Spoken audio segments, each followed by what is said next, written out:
En este ejercicio se va a calcular el área aproximada bajo la curva x más 4 en el intervalo que va desde -9 hasta -4, dividiendo la región en 5 rectángulos y considerando el extremo derecho de cada rectángulo.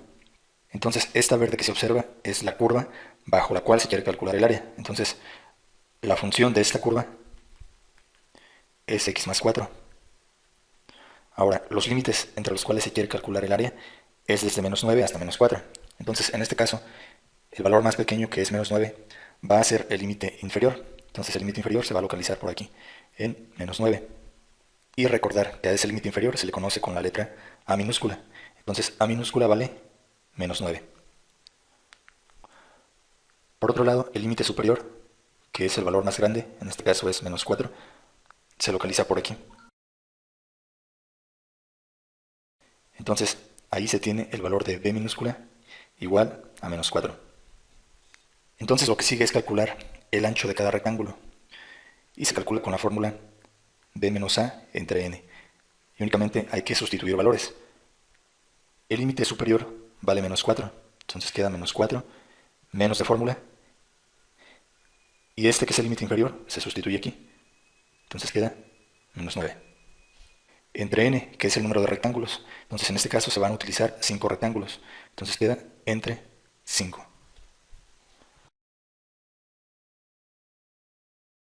Ahora, aquí se tienen dos signos juntos, lo que se tiene que hacer es multiplicarlos, entonces menos por menos resulta más, y entonces va a quedar -4 más 9. La suma algebraica de -4 más 9 resulta 5 positivo, entonces queda 5 positivo entre 5. Y 5 entre 5 es igual a 1.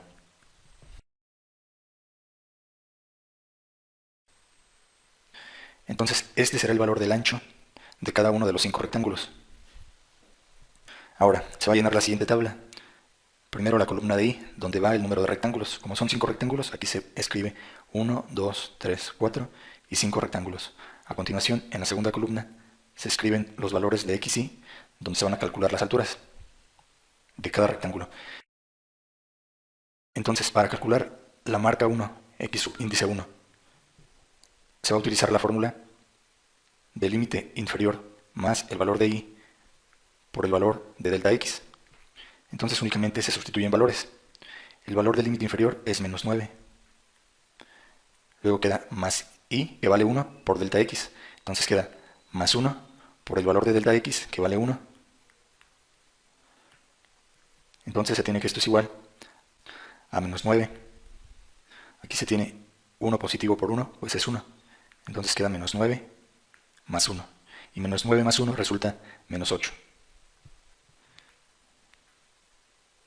Entonces este -8 es el primer valor de x, y.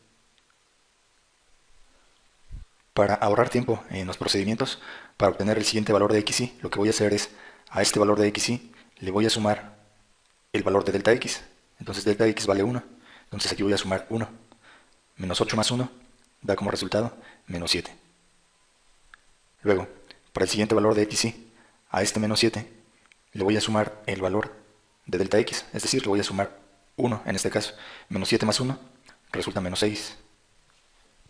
Luego, para el siguiente valor de x, y, a este valor anterior le voy a sumar delta x, que siempre vale 1 en este ejemplo. Entonces -6 más 1 resulta -5. Y para el siguiente valor de x, y, a este valor anterior le sumo lo que vale delta x, en este caso más 1. Entonces queda -5 más 1, queda -4.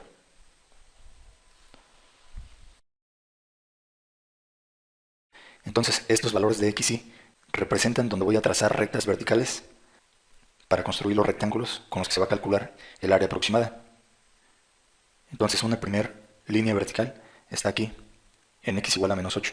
Entonces de una vez voy a trazar una línea vertical. La siguiente línea vertical va a localizarse en x igual a -7, aquí. Aquí trazo otra línea vertical con la regla. Aquí lo estoy haciendo a mano, pero hay que hacerlo con la regla. La siguiente línea vertical la voy a trazar en -6, en x igual a -6, aquí. La siguiente recta vertical la voy a trazar en -5, aquí en x igual a -5. Y la siguiente línea vertical la tendría que trazar en -4, entonces aquí en -4 tendría que trazar la otra línea vertical. De una vez voy a construir los rectángulos con los que se va a calcular el área aproximada. Entonces para ello, en cada par de rectas me tengo que concentrar en la que está por el lado derecho, porque así me lo pide el problema, considerar el extremo derecho. Entonces, por ejemplo, en esta recta que se observa en azul y esta recta verde, me concentro en la que está en el lado derecho y donde cruce con la curva, en este caso aquí, ahí voy a trazar la altura. Entonces quedaría más o menos así. Y este sería el primer rectángulo. Entonces en el siguiente par de rectas que están aquí, me concentro en la que está del lado derecho y me fijo dónde cruza con la curva, en este caso con la recta, pues. Entonces aquí está cruzando con la recta, en ese punto trazo un segmento de recta horizontal y esa será la altura del segundo rectángulo, y el segundo rectángulo será este.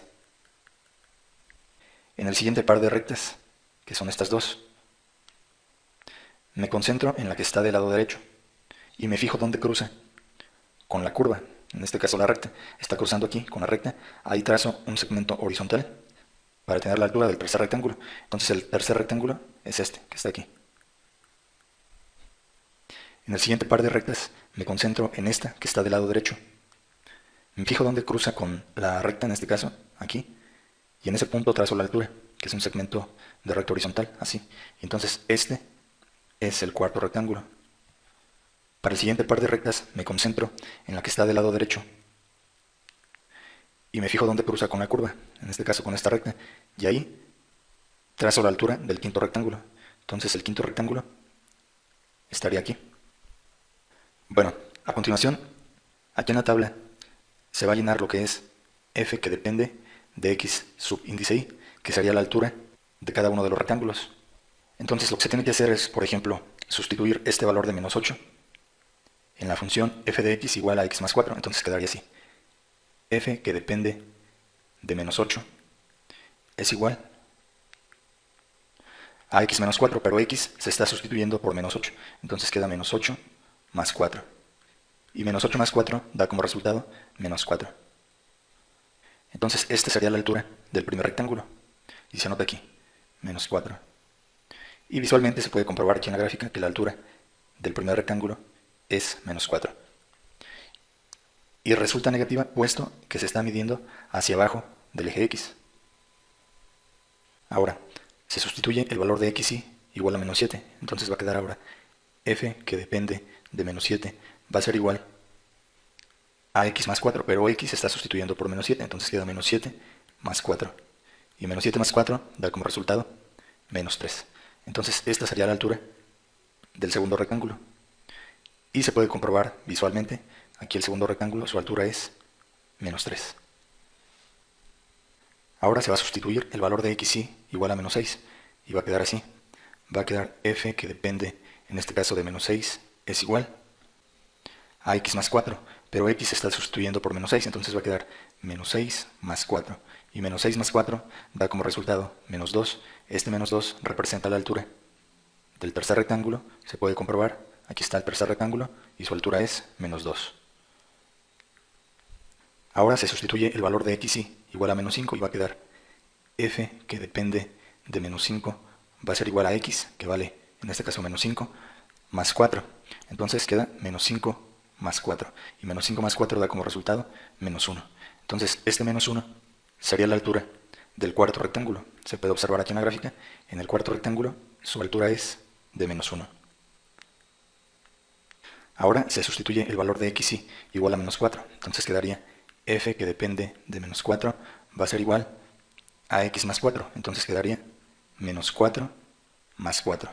Y menos 4 más 4 resulta 0. Entonces 0 sería la altura del quinto rectángulo. Se comprueba acá en la gráfica que la altura del quinto rectángulo es 0. Aquí está.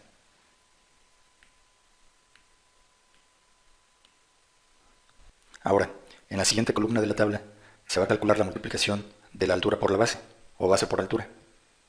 Entonces base es delta x y la altura es f, que depende de xy. Entonces esta multiplicación lo que representa es área. Entonces el área del primer rectángulo sería la base, que es delta x, y para todos los rectángulos, en este ejemplo, tiene un valor de 1. Entonces la base, en todos los rectángulos, va a ser 1. Entonces lo que va a estar cambiando es la altura. En el caso del primer rectángulo, su altura es menos 4. Entonces aquí va a quedar menos 4 por 1. En el caso del segundo rectángulo se tiene área 2. Área subíndice 2 va a ser igual a la base, que mide 1, por su altura, que mide menos 3. Entonces va a quedar menos 3 por 1. Para el caso del rectángulo 3, se va a tener que el área 3 es igual a la base, que mide 1, por la altura, que mide menos 2. Para el caso del rectángulo 4, se tiene que el área 4 va a ser igual a la base, que mide 1, por la altura, que mide menos 1.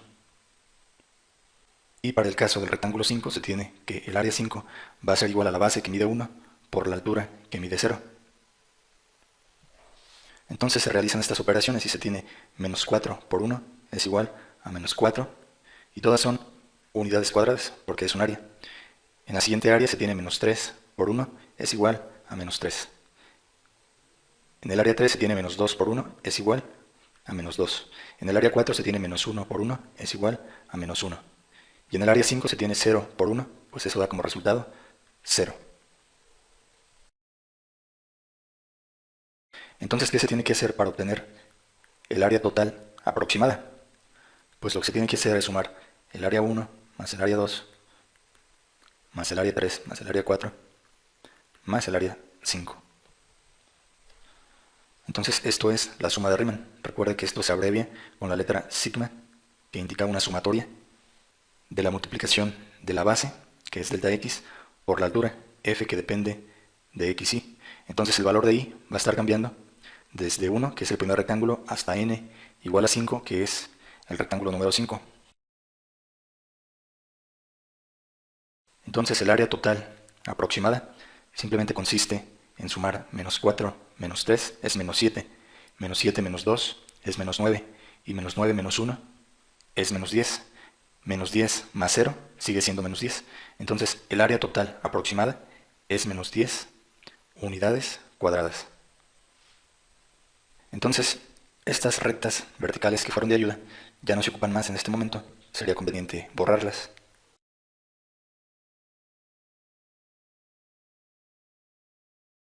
Y entonces ahí se tiene que el área total aproximada que se calculó con ayuda de estos 5 rectángulos es igual a menos 10 unidades cuadradas. Gracias por su atención.